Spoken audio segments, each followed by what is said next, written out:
Students,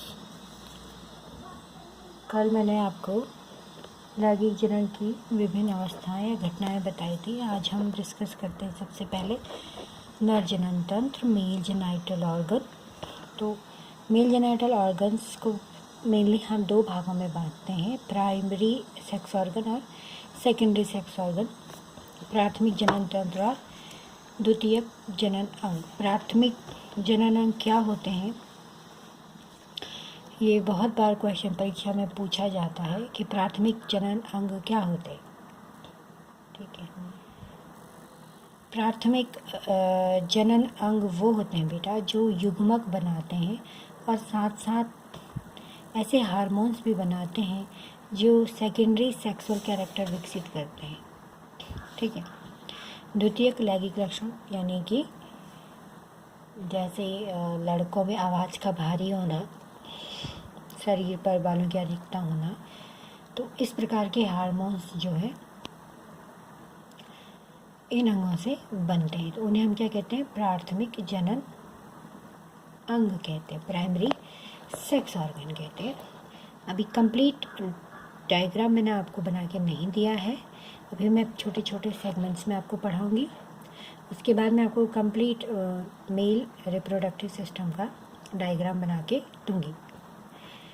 तो हम जो है बात कर रहे हैं जनन तंत्र में अंग। पहला अंग मैंने आपको क्या बोला? प्राइमरी सेक्स ऑर्गन, जो क्या बनाता है? युग्मक। युग्मक आप जानते हो, हैप्लॉइड संरचना।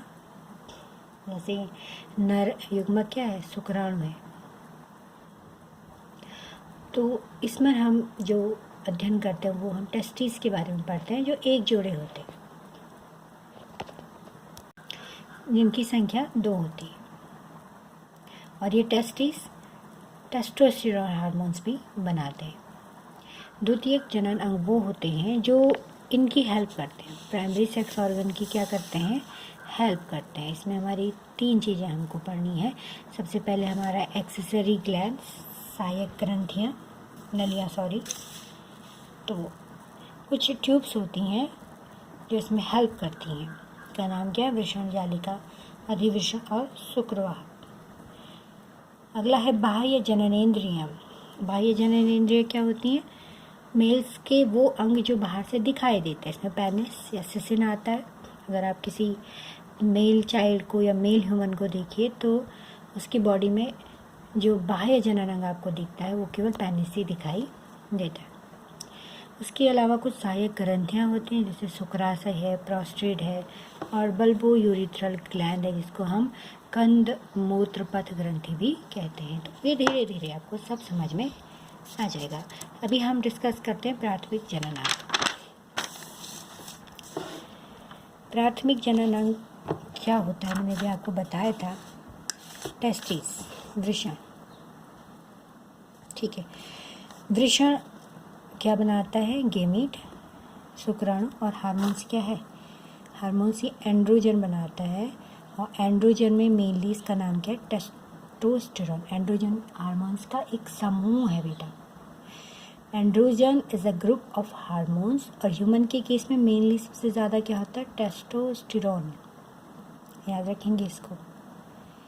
अब ये टेस्टिस होते कहाँ हैं? ओके, मैंने एक डायग्राम बनाया है।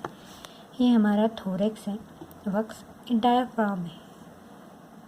आपको मैंने कक्षा 11 में बताया है डायाफ्राम। ये थोरैक्स है जिसमें हमारे फेफड़े, पसली की हड्डियाँ होती हैं, उसके अंदर हमारे फेफड़े होते हैं, हृदय होता है, और ये नीचे डायाफ्राम होता है। ये उदर है।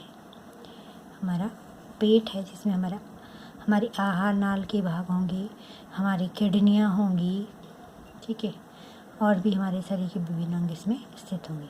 उसके नीचे मैंने आपको श्रोणि मेखला पढ़ाई है। तो श्रोणि मेखला की जो गुहा होती है, श्रोणि गुहा कहते हैं। उसके ऊपर यहाँ देखिए आप, रिब्स पर, ये है हमारी टेस्टिस। अब ये टेस्टिस जो होता है, जब कोई भी मेल भ्रूण माता के गर्भ में होता है या माता की जो गर्भावस्था होती है, उस समय ये उदर में होते हैं। देखिए, उदर गुहा में है। लेकिन कुछ समय बाद ये शरीर से बाहर आ जाते हैं और एक पाउच लाइक स्ट्रक्चर, पाउच थैली नुमा एक संरचना में ये बंद हो जाते हैं।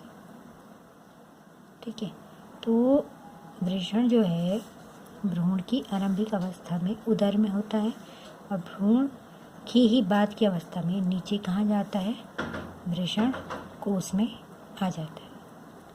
ठीक है, इस वृषण कोश को हम स्कॉर्टम कह देते हैं। अब हम आगे बढ़ते हैं। ये है हमारा XY लिंग गुणसूत्र जो मैंने आपको बताया है। इस XY लिंग गुणसूत्र में जो कि नर डिटर्मिनेटिव गुणसूत्र है, मेल निर्धारित करने वाला गुणसूत्र है, ये Y गुणसूत्र की संरचना है। ठीक है, इसमें मैंने एक जीन बताया SRY जीन। ये SRY जीन एक हार्मोन्स बनाता है जिसे हम वृषक निर्धारण कारक कहते हैं, TDF। ठीक है, ये चीज़ आप समझ लीजिए फिर से कि वृषण भ्रूण की आरंभिक अवस्था में उदर गुहा में होते हैं और भ्रूण की पश्च अवस्था में ये शरीर से बाहर आ जाते हैं। ठीक है, एक पाउच नुमा संरचना में ये सुरक्षित रहते हैं। देखिए, जब भ्रूण का विकास होता है माता के गर्भ में तो उस समय ये जो TDF होता है ये निर्धारित करता है कि बनने वाला जननांग वृषण हो, अंडाशय नहीं। अगर TDF नहीं होगा या Y नहीं होगा तो जो गोनेट्स बन रहा होगा, जो जननांग बन रहा होगा वो अंडाशय बनाएगा, वृषण नहीं बनाएगा। तो ये पूछा जाता है कि Y गुणसूत्र में कौन सा जीन रिस्पॉन्सिबल है वृषण बनाने के लिए। तो आपका आंसर होगा SRY जीन जो क्या बनाता है, TDF। दूसरा भ्रूणीय वृषण। भ्रूणीय वृषण यानी जब वो भ्रूण अवस्था में जो गर्भ में बच्चा है उसके अगर वो मेल बच्चा है, मेल चाइल्ड है, मेल फर्टस है, तो उसके जो टेस्टिस होते हैं वो नीचे कैसे आते हैं, वो टेस्टोस्टेरोन हार्मोन्स के कारण नीचे आते हैं। देखिए, अभी मैंने आपको बताया था टेस्टोस्टेरोन हार्मोन्स भ्रूण आपके टेस्टिस में बनता है। तो ये टेस्टोस्टेरोन हार्मोन्स भ्रूणीय अवस्था में भी इसी से बनेगा, टेस्टिस से, और वो इसको नीचे लाने में मदद करते हैं। तो ये जो दो बातें मैंने आपको बताई ये थोड़ा कॉम्पिटिटिव एग्ज़ाम के पर्पज़ से मैंने आपको बताई है।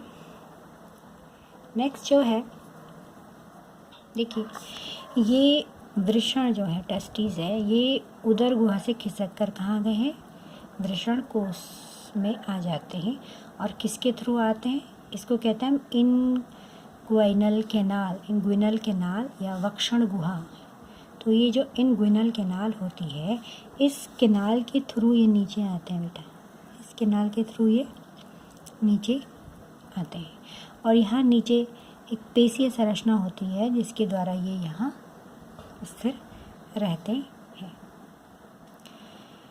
अब प्रश्न ये उठता है कि ये टेस्टिस जो है, देखिए ये जो है जब गर्भावस्था में कोई नर भ्रूण होता है तो जब 2 महीने का वो भ्रूण होता है उस समय ये नीचे आना स्टार्ट कर देते हैं। दूसरे महीने में ये नीचे आना स्टार्ट कर देते हैं और 7वें महीने तक ये स्कॉर्टम या वृषण कोश में पहुंच जाते हैं। प्रश्न ये उठता है कि ये उदर गुहा से बाहर क्यों आए, ऐसी क्या आवश्यकता पड़ी कि इनको शरीर से बाहर निकालना पड़ा। तो उसका आंसर ये है कि जो शुक्राणु जनन होता है उसको जो उचित तापमान चाहिए वो शरीर के तापमान से 2 से 2.5 डिग्री कम होना चाहिए। समझ गए, यानी इस वृषण में शुक्राणु जनन तभी होगा जब इसको जो तापमान मिलेगा वो बॉडी टेम्परेचर से कम होगा। कितना कम होगा, 2 से 2.5 डिग्री सेल्सियस कम होगा। तो ये जो वृषण होते हैं शरीर से बाहर होते हैं और इनमें ताप कम करने की कुछ विधियां होती हैं।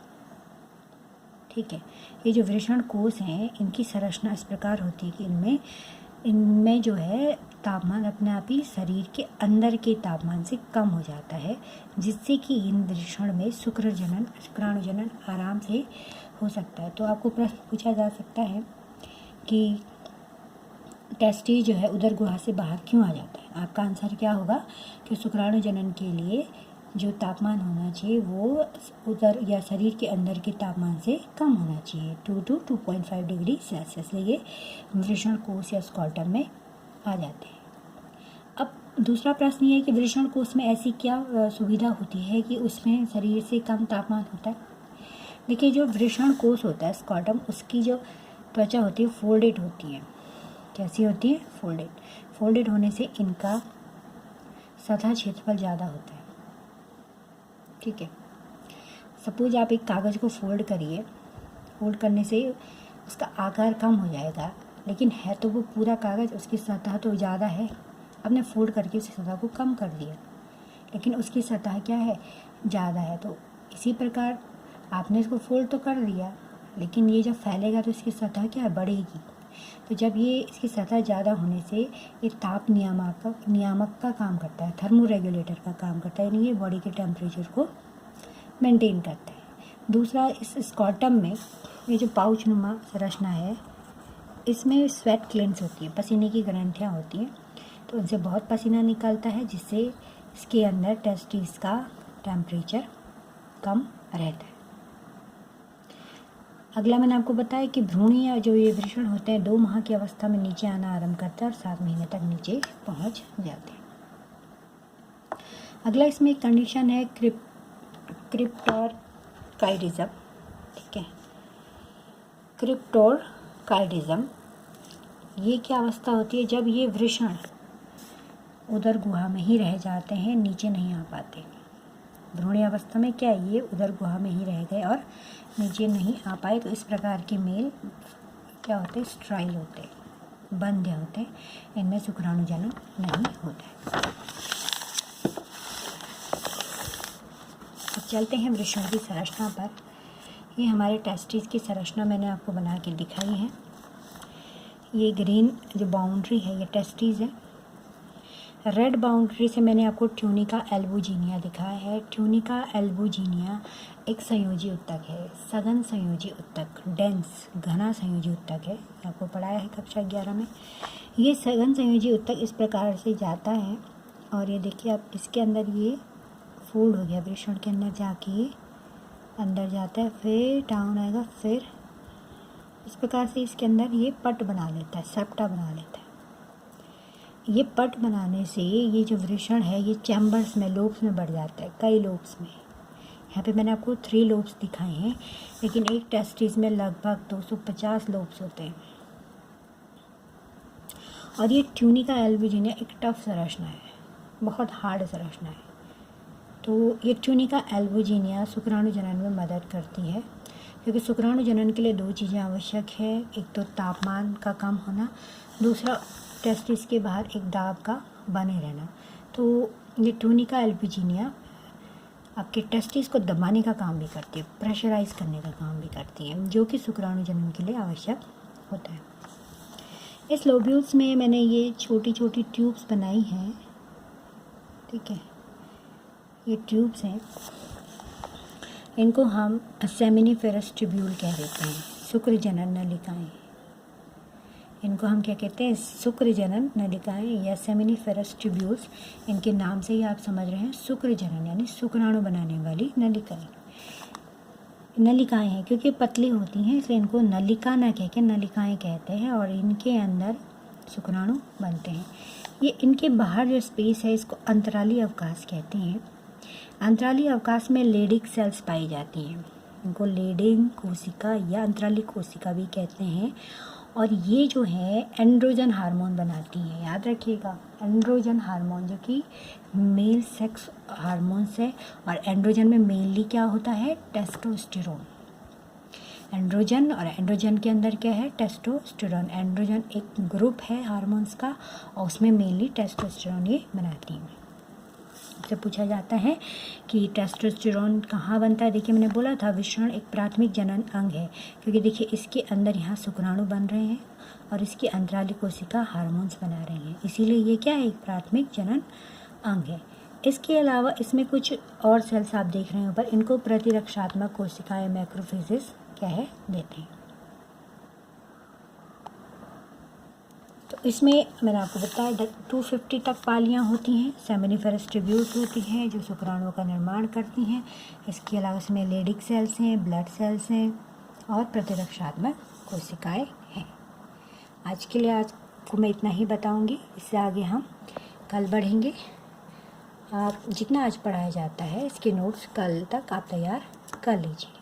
Thank you.